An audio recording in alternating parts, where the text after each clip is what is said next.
नमस्कार। आज हम श्रीधर पंडित की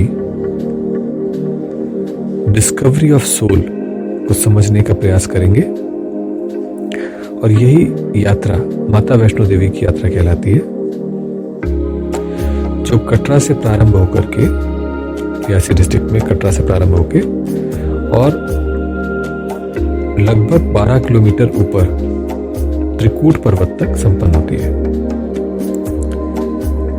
इसे समझने से पहले अगर आप देखें तो कश्मीर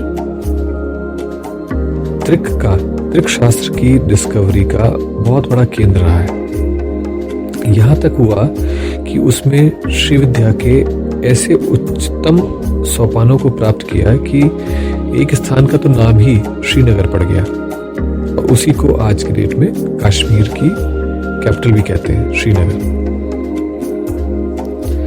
तो त्रिक वास्तव में है क्या? त्रिक एक संस्कृत वर्ड है जिसका अर्थ होता है तीन। तो इसमें तीन कौन है? ये थ्रीफोल्ड क्यों है? ये ट्रिपलेट क्यों है? इसमें तीन है, शिव, शक्ति और नर, यानी कि वो साधक उपासक, जो मैं हूं या कोई स्त्री है या कोई पुरुष है या आप है।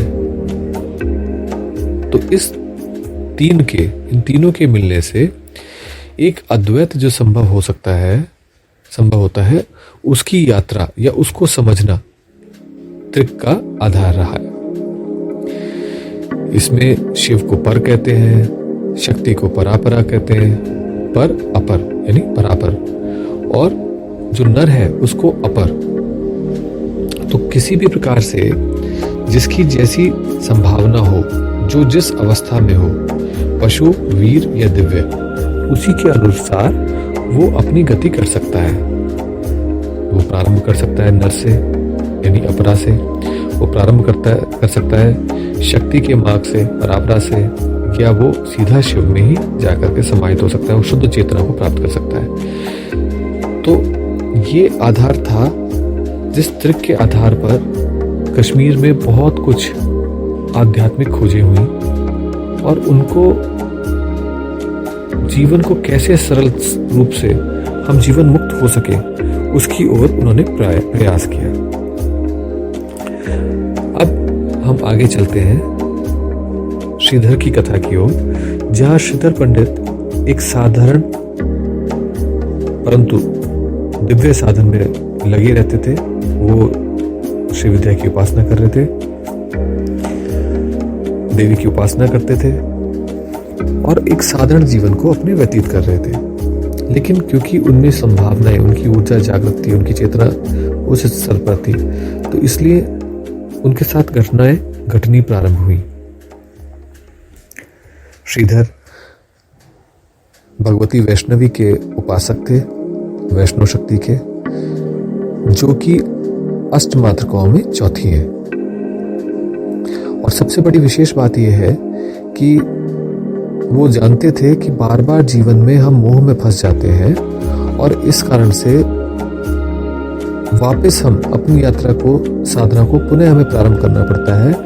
तो उनकी इच्छा ये थी, उनकी प्रयास ये था कि क्या हम किसी प्रकार से इस मोह से निवृत्त हो सकते हैं। तो जब उन्होंने इसकी खोज प्रारंभ करी तो मोह की देवी वैष्णवी की ही उन्होंने साधना करी, ताकि वो वैष्णवी की कृपा से उस मोह से मुक्त हो सके, उस मोह जाल से मुक्त हो सके। अब आप जानते ही हैं कि बहुत सारे हमारे सद्गुण दुर्गुण सब कहे जाते हैं, काम, क्रोध, लोभ, मोह। तो इसमें जो मोह वाला हिस्सा है, उसको अगर ट्रांसफॉर्म कर दिया जाए तो हमारे अंदर अनंत वाइटलिटी की संभावना बन जाती है। और इसीलिए इस वाइटल एनर्जी को वैष्णवी कहते हैं, जो जीवन के लिए प्रो है, जो जीवन को सपोर्ट करती है। इस वाइटल एनर्जी, वैष्णवी शक्ति की कृपा से मोह से मुक्ति हो सकती है और उस मोह को की ऊर्जा को हम अपनी वाइटलिटी में कन्वर्ट कर देते हैं।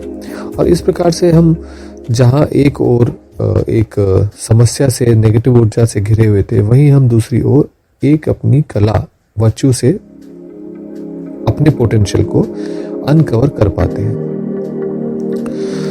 तो वैष्णवी की कृपा से, वैष्णवी के संवेदना से श्रीधर को और उनकी पत्नी को एक वैष्णव भोज करने का आयोजन करने का विचार आया, जिसमें उन्होंने कन्याओं को विशेषकर भोजन देने की इच्छा रखी।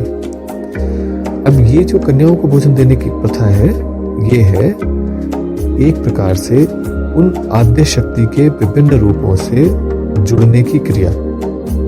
तो श्रीधर पंडित ने सभी के घर जाकर के उनको आह्वान किया कि वो उनके घर आए और देवी की पूजा करने के बाद देवी का प्रसाद पाए। वो निर्धन ब्राह्मण थे, तो इसलिए बहुत संपन्न और बहुत प्रकार के रुचिकर भोज्य पदार्थों की उपलब्धि थोड़ी दुष्कर ही थी, पर फिर भी नियत समय पर सभी लोग आए। और उसमें क्योंकि वहां पर उस समय पर एक भैरव भी थे जो साधनारत थे, जिनको श्रीधर ने इनवाइट किया था, वो भी उस दिन भोग के लिए आए। अब भोग हुआ तो उसमें भैरव ने जो वैष्णव भोजन नहीं है, यानी कि मांस आदि का मांग रखी कि मैं तो यही खाता हूं, मुझे यही दो। तो श्रीधर एक धर्म संकट में फंस गए और उसके निवारण के लिए फिर उन्होंने देवी से प्रार्थना की। तो देवी जो वहां एक बालिका रूप में बन के आई थी, रूप लेके आई थी, उन्होंने भैरव को अपने स्वरूप के दर्शन दिए और समझाया कि ये उचित नहीं है। जिस प्रकार का आपको इनविटेशन दिया गया था, उसी प्रकार का भोजन यहाँ पर आपको उपलब्ध हो पाएगा। परंतु भैरव नहीं माना और उल्टा देवी के पीछे ही पड़ गया कि मुझे तो यही भोग चाहिए, यही भोग दिलाइए। जब उसने देवी को पकड़ने का प्रयास किया तो देवी वहां से लुप्त हो गई। भैरव ने अपने अहंकार के वश आकर के देवी का पीछा करना प्रारंभ किया। यहां से वो डिवाइन यात्रा प्रारंभ हो जाती है, जिसको माता वैष्णो देवी की यात्रा कहा जाता है। वास्तव में ये माता वैष्णो देवी की यात्रा नहीं है, ये हमारी यात्रा है वैष्णवी शक्ति तक। तो कहा जाता है माता वैष्णो देवी की यात्रा, बट वास्तव में ये हमारी ही यात्रा है माता वैष्णो देवी तक, उस मोह के जंजाल से मुक्ति की यात्रा। तो भैरव उनके पीछे पड़ा रहा, चलता रहा, साधना करता था, फिर अनुभव करता था कि वो शक्ति कहाँ तक पहुंची है, कहाँ है। इस प्रकार वो चलते चलते एक स्थान पर पहुंचा जहां देवी काफी समय तक स्थिर रही थी। इसे कहते हैं चरण पादुका। तो देवी के चरणों के निशान वहां पे बने हुए थे। भैरव ने देवी को वहां भी पर पकड़ने का प्रयास किया, तो देवी वहां से बहुत तीक्ष्ण गति से, तीव्र गति से आगे की ओर गतिमान हो गई। अब यहाँ रुक कर के हमें 2 पॉइंट समझने जरूरी हैं। एक तो ये कि देवी की गति बिल्कुल जैसे फिजिक्स में डॉपलर इफेक्ट कहा जाता है, जिसमें जो साउंड है उसकी गति बहुत क्षीण है प्रकाश की गति के सामने। तो जिस प्रकार से भैरव ने उनको पकड़ने का प्रयास किया, तो उस ऊर्जा, उस शक्ति ने तीव्र गति से ऊपर की ओर गति करी। और दूसरा बिंदु है कि ये चरण पादुका वास्तव में गुरु तत्व की द्योतक है। भैरव ने कोई संज्ञान नहीं लिया इसका और वो देवी के पीछे पड़ा रहा। तो अर्थात यहाँ वो चरण पादुकाएं उसको प्राप्त हुई जिनसे उसका जीवन धन्य हो सकता था, पर वो रुका नहीं और उनके देवी के पीछे पड़ा रहा।